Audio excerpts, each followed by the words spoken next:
அண்மை செய்தி.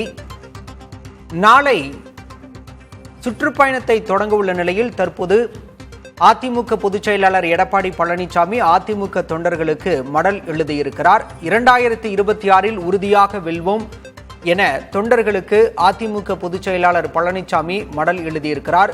நாளை தேர்தல் சுற்றுப்பயணத்தை தொடங்க உள்ள நிலையில் அதிமுக தொண்டர்களுக்கு எடப்பாடி பழனிசாமி மடல் எழுதியிருக்கிறார். தற்போதைய செய்தியாக பார்க்கின்றோம்.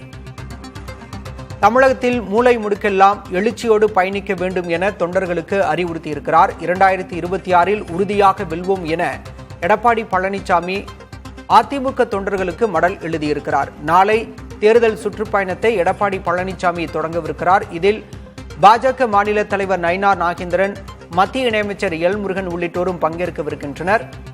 இந்த நிலையில் தற்போது நாளை சுற்றுப்பயணத்தை தொடங்க உள்ள நிலையில் அதிமுக தொண்டர்களுக்கு அக்கட்சியின் பொதுச் செயலாளர் எடப்பாடி பழனிசாமி மடல் எழுதியிருக்கிறார்.